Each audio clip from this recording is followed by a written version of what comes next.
Right. This is not a poem. This isn't written to any time limits to enter a local slam night and win it with a hip-hop rhyme scheme and a cadence that mimics other poets who influence delivery and lyrics.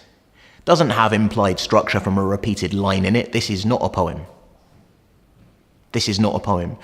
It's not written to be shaken between nervous digits on stage while an audience constantly fidgets. This is not a poem, and it won't be printed because it's weird and publishers don't want to risk it. This is not a poem.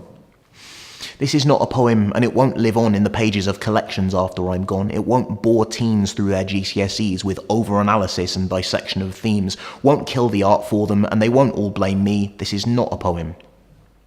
This is a manifesto for an austerity art form that's cut from the word go, can afford an event because the budget can stay low and all you need is some seats and a stage and a microphone. Because fuck it, let's put on a gig in our own home. Because nights on the town are priced out of the window. We're poor, we work all week, we deserve a good show. No money for promos, but tweets let the fans know where to find lines that break minds and leave hearts blown. This is a manifesto. This is not a poem, this is a stage play. This is Brechtian technique reborn for a new day. This is Wolfram Dong's effect, watch the wall break and shatter your perception of preconceived states. This will both challenge and reaffirm faith. It stands beyond certainty's gentle embrace. This will reveal as it pulls back away the holiest theatre, the emptiest space. This is a stage play. This is not a poem. This is poetry.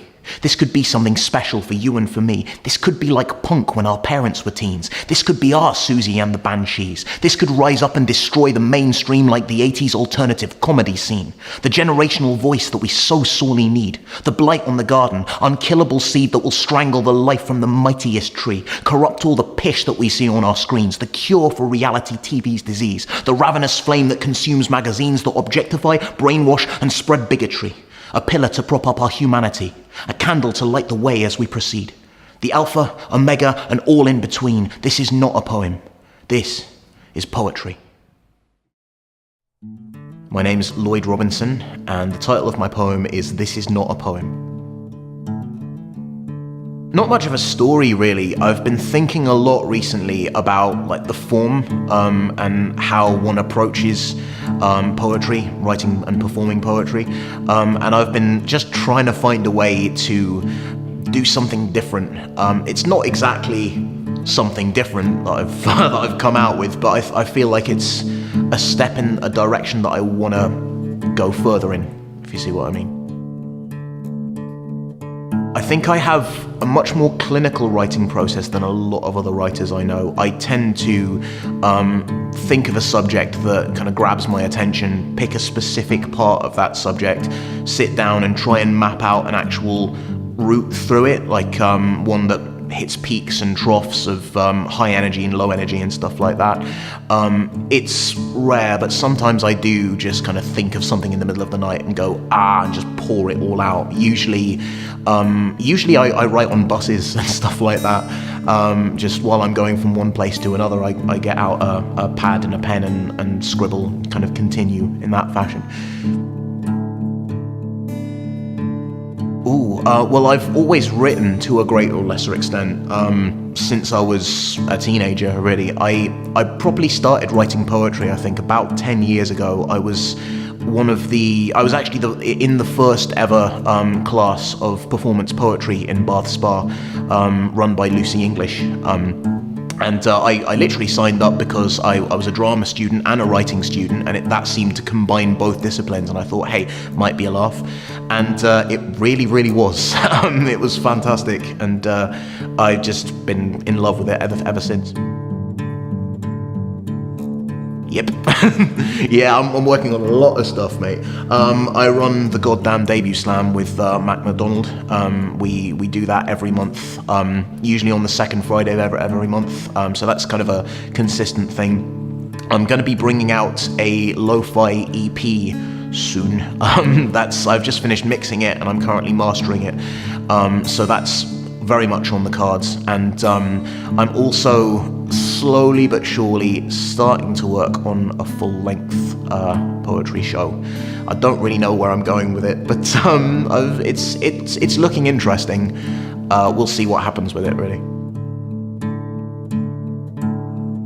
two things, I think, for new poets. First and foremost, it's great to have supportive friends who will, build you up and so forth, but what you really need to value is maybe those 2 or 3 mates who will say, all right, what you did was really good, this bit was maybe weaker, this bit could use a little bit of change, and that they will be like completely honest with you and tell you where you are failing as well as where you are succeeding, because you cannot be objective over your own work. It's just, no matter how hard you try, it's not possible. You need those other people, and if you don't have them in your life, you need to find them.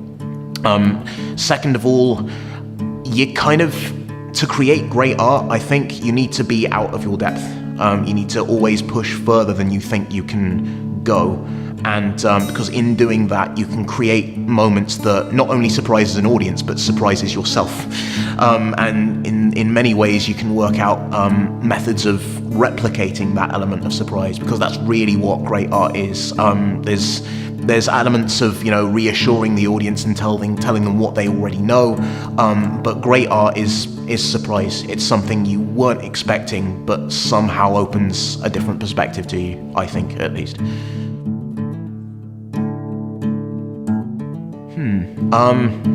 I think the most rewarding thing about poetry that I've found is its portable nature, and also the fact that I can just kind of do it and it's purely me. Even when I'm part of a bigger show, it's just 100% myself. And I don't have to rely on someone else who's maybe not quite as up together and organised as I would like, you can just do it pretty much anywhere. I've played gigs in big stages with hundreds of people in front of me. I've played gigs in little back rooms with like 10, 15 people. You can just do it anywhere. It's fantastic. It's wonderful. I think probably my favourite poetry story is one of the first open mics that I did in Edinburgh. I was bringing along a poem that I wasn't 100% sure about, mainly because it started off with a line that straight up insults the audience and calls them motherfuckers from the get-go.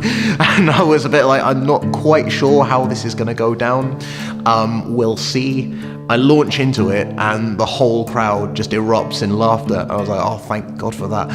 And so that was, I suppose, was a risk, but it paid off and it was fantastic. My favourite film tends to change depending on what mood I'm in and what month we're in as well.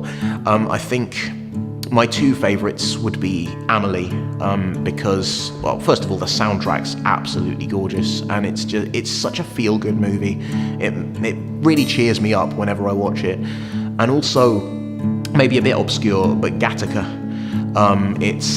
It's a brilliant film. The performances in it are fantastic, and it's also quite scary because it kind of feels like the general direction the world might be going. But yeah, it's powerful. It's something I've kept watching for years and years, really.